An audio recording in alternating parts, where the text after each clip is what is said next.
related cryptography. Okay. And in today's lecture, we will see the following indicative content.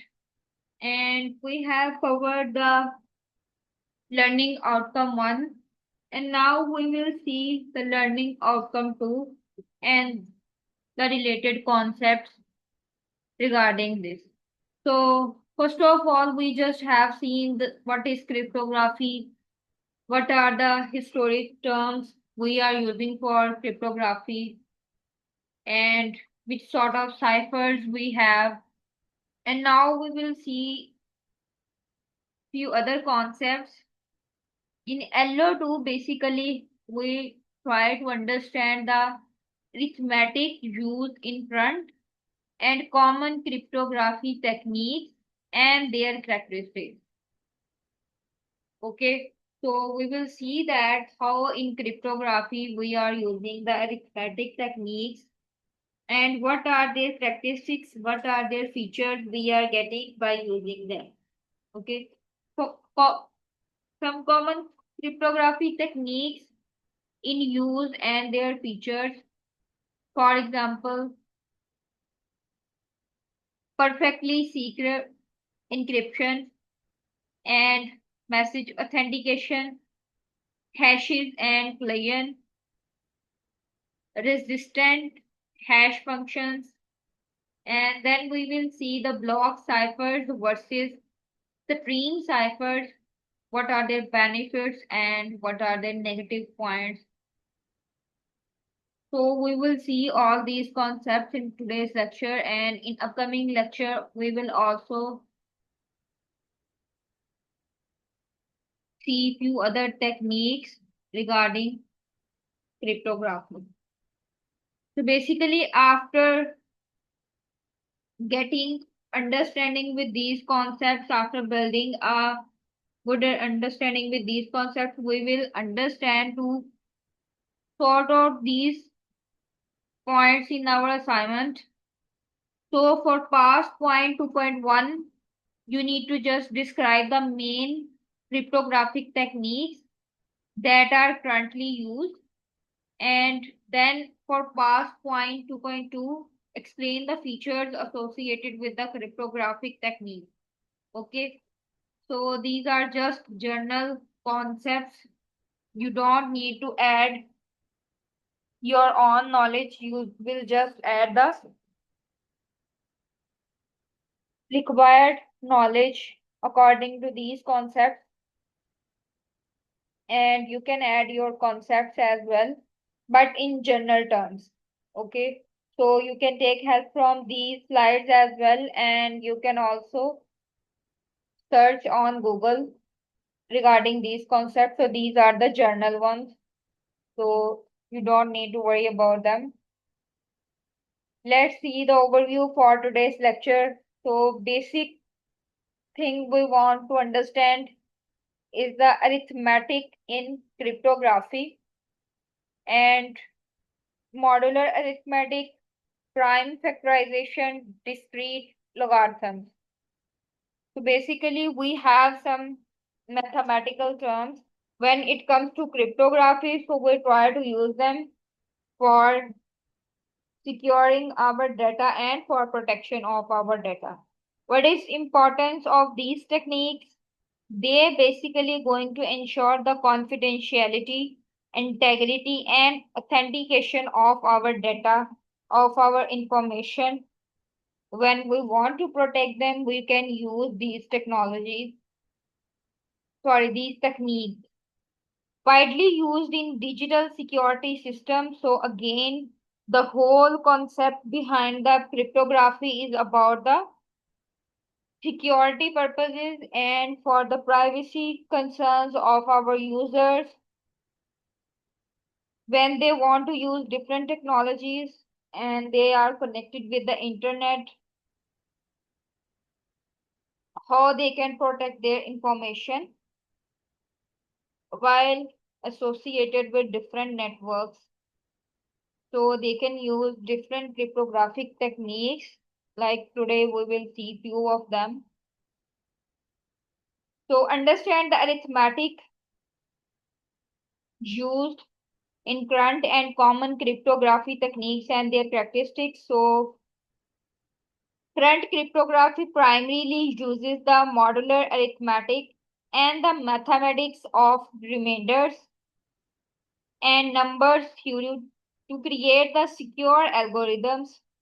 So basically, we just have generate different algorithms, and behind those algorithms, basically there are mathematical theories like we have different modular arithmetic theories. Okay, so we generate different algorithms like asymmetric,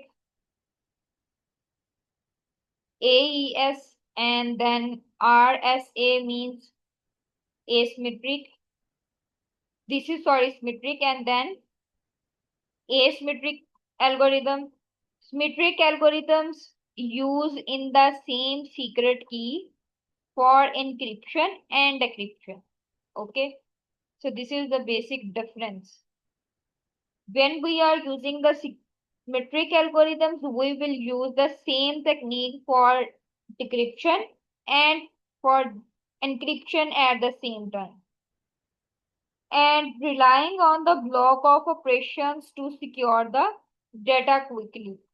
But in the asymmetric algorithms, we will use a public key to encrypt and a private key will be used for the decryption process. Okay. Here we are using the same key. Either it is the public key, either it is the private key.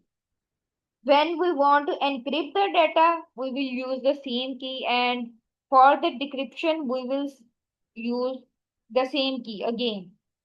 But in asymmetric algorithms, we have to use different keys.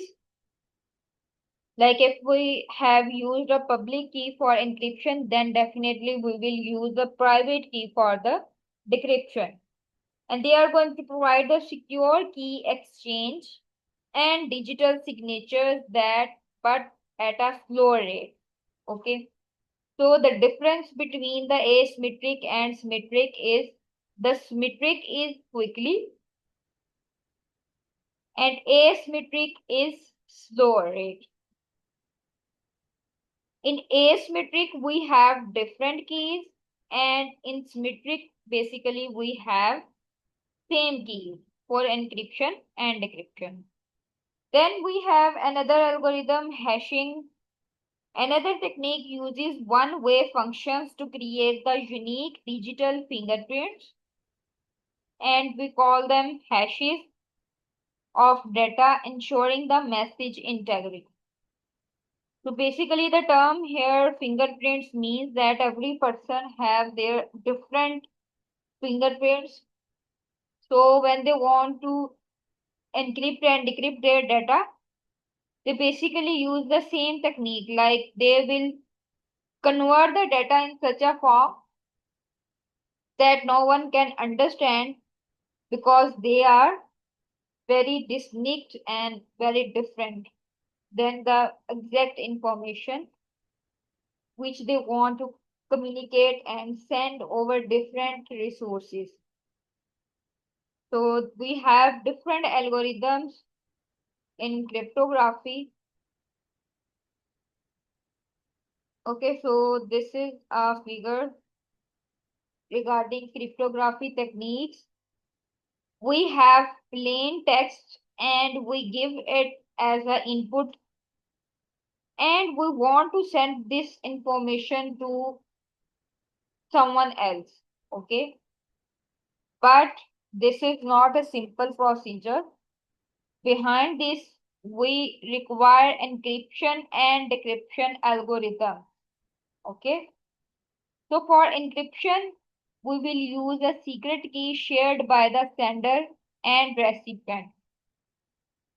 Sender means the person who is going to share this plain text to the receiver. Okay. So there will be a secret key which will be shared to both of the devices. Encryption algorithm. So when we send the information, there will be data which is through the encryption algorithms encrypted, and then it will transmit it to the destination, and then again we will decrypt it through the decryption algorithms, like reverse the encryption algorithm, and then again we will convert it into the plain text, which is the output, and this is for the recipient and for the receiver. Again, the secret key is shared by the sender and recipient, like we have used a same key both ways. So it means that this is about the symmetric algorithms, and in asymmetric techniques, basically here we will use a public key, and then we will use a private key at the time of the decryption. This is the difference between symmetric and asymmetric algorithms. Okay.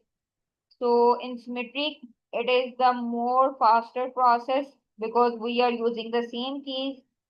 But in asymmetric, require lot of time because they are sharing different keys at encryption and decryption processes. Key arithmetic, key arithmetic concepts like modular arithmetic. This core concept involves the arithmetic operations that wrap around a specific number, like the modulus. For example, in mode of 10 arithmetic, the numbers 11, 21, and 31 all become 1. Modulus means when we divide any number with someone, let's say you want to divide 10 by 5, so the modulus will be 0. If you want to divide 10 by 3, the modulus will be 1. Okay, like the remainder we got by division is the modulus. This operation is crucial for the cryptography because it allows for the complex mathematical operations on large numbers that one computationally hard to reverse. Okay, so we can use this technique for the complex operations because it is very hard to reverse. But it is again providing us the security so we can use this methodology as well. Number theory. Many cryptographic arithmetics are built upon the functional fundamental principles of number theories such as prime numbers, integer factorization, integer factorization, and discrete logarithms. So all the theories we have in math, we are trying to apply them for cryptography and we can definitely use them.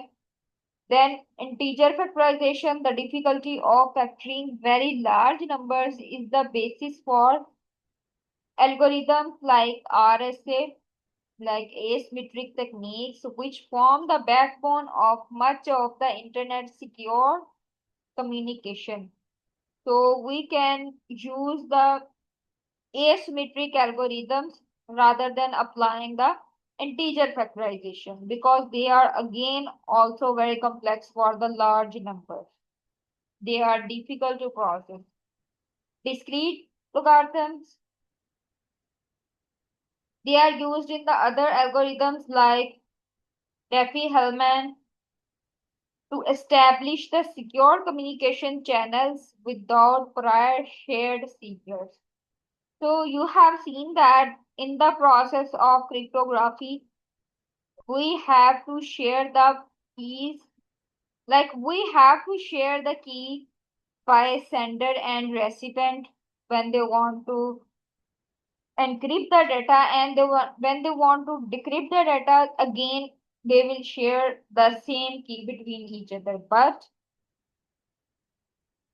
when it comes to a discrete logarithm, they are used the other algorithms but without prior shared secret. So they don't share their keys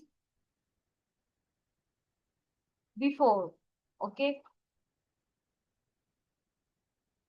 Common cryptography techniques like we have symmetric key cryptography, and in symmetric key cryptography technique we can use this algorithm which is AES.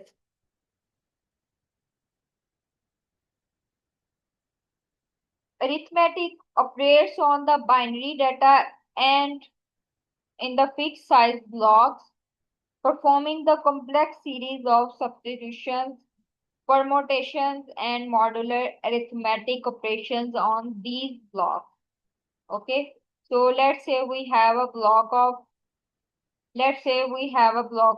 2 bytes. When we convert this information, like we will encrypt this information, the same size data will be get through the encryption process. Okay, and when the recipient receive this data, they want to decrypt that information. Again, they will convert this information in the same size. Okay, so they have the same size of blocks, and in those blocks basically we want to apply the modular arithmetic permutations and substitutions. And we know that in symmetric key cryptography, we have to share the same keys at the process of the encryption and at the process of decryption. Characteristics, so speed, secret key, and key distribution. These are the characteristics of the symmetric key cryptography. So speed is very fast. So when we are working with the cryptography technique, symmetric cryptography, it means that they are going to convert the information and send the information very quickly. Okay, making it ideal for the encrypting large volume of data, because when we use some other techniques, they are not going to do it very fastly. So definitely we will prefer to using the symmetric key cryptography. Okay. Secret key, a single secret key is used for the both encryption and for the decryption. And key distribution, a significant challenge is securely sharing the secret key between the sender and the receiver. So this is a significant challenge when we are working with the symmetric key cryptography, because we have to share the same key to the sender and to the receiver as well. So this is a difficult process when we need to share the different keys. Some common algorithms we used in symmetric cryptography, they are data encryption standard and blowfish. And the first one is advanced encryption standard, which is known as AES. Okay. So these are three algorithms we can use when it comes to the symmetric key. And mostly we prefer symmetric key cryptography because it is quicker and faster. And definitely when we have to deal the large volume and large data sets, then we go for the symmetric key cryptography. And then we have asymmetric key cryptography. We will see it again today. Symmetric key encryption look like this way. Like we have the plain text, and we have to convert this plain text into the cipher text. It means that we are going to encrypt our information. Okay. We will use a secret key for encryption. And when this encrypted data has been transmitted and reach to the destination, then again we have to decrypt this information into the plain text. Okay, the same key, same secret key we have used here, we can use it again for decryption of our data into the plain text. Okay, so this is about the symmetric encryption. If we talk about the asymmetric encryption, then we have to see this picture. Like we have the plain text and we want to communicate with someone and we want to transmit this information. During the transmission, we will convert it into the encrypted data and maybe it into the ciphertext. Okay, how we will convert this data? Using a public. Okay, public public key means that everyone knows how we have confirmed, how we have convert this plain text into the ciphertext. Then when it reached to the destination, then again we go through to the description process and we require a secret key this time. Okay, before that we have used a public key and now at the time of the description we are using a public secret key. Okay, and we will convert our information into the plain text, and that's how we protect our information during the transmission, during the communication, during transfer the information to other devices. Okay, so let's see how it works. Asymmetric public key cryptography.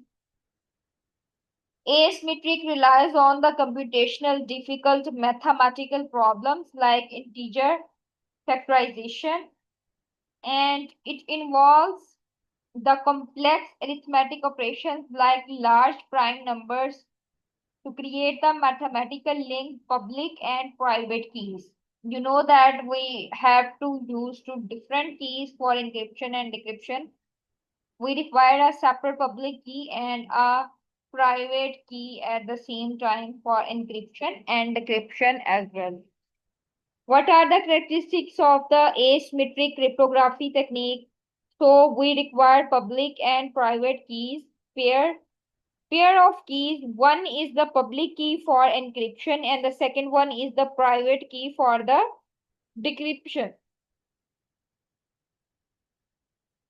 They will generate it and then we are able to convert our information. Secure key exchange solve the key distribution problem of symmetric encryption by allowing the secure communication without pre-shared secrets.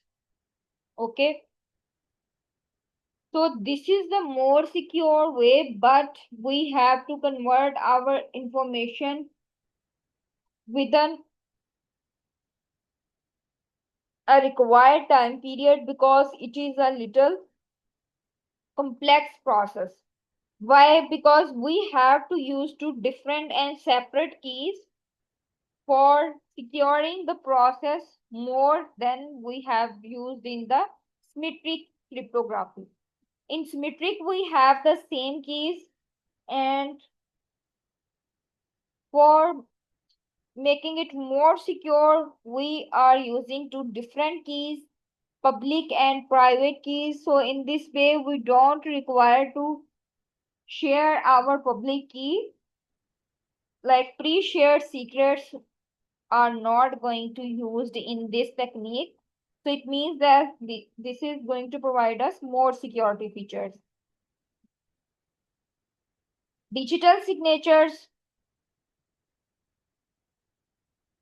can be used to verify the authenticity and integrity of a message, ensuring it has not been tampered with. Okay, so we can use it for verify for authenticity and integrity of the information of the messages and ensure it has not been tampered with. Okay, so for more security purposes, we are using the asymmetric cryptography techniques. But again, it is slower and less efficient, more computational intensive required than the symmetric encryption. And these are the example of algorithms, and in these algorithms, basically we use the asymmetric technique. We have Rivest, Shamir, Elderman, which is RSA, and elliptic curve cryptography, which is ECC. So these are the algorithms we used when we want to apply the asymmetric cryptography technique. Okay. Then we have a hashing algorithm.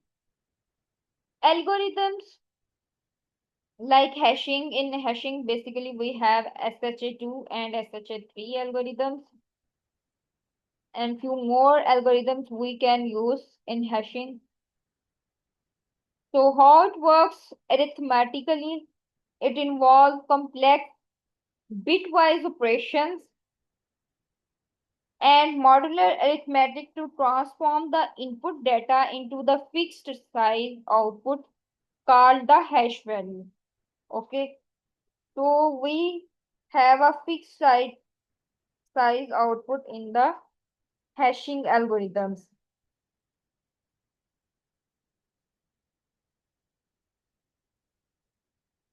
Characteristics of the cryptography technique like hashing.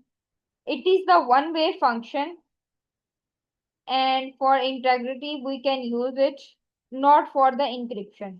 Okay, so let's see. One-way function means that it is practically impossible to reverse the process and determine the original data from the hash. Okay, so the reverse process is not going to be happen in this case. Integrity. A small change in the input data results the completely different outputs and completely different hashes, which allows for the detection of any data modifications. Okay. So it is more secure because when we just change even a single bit of the input, it will create a enhanced difference in the output, which is able to detect and identify at the same time. Not for encryption, used for verifying the data integrity and not for keeping data secret. Okay, so this is a technique we can use not for security purposes, but we can use it for validation and for verification of the data integrity. So these are the common algorithms use the hashing cryptography technique, like secure hash algorithm, which is SHA. Family means SHA-2, SHA-3, and we have the SHA-256 as well. Then MD5 considered the insecure for many applications, but again we can use it for the verification on data integrity and validation of data integrity. Okay, and we are not going to use it for keeping the secrets and for decryption and for encryption methodologies, because they are a separate thing.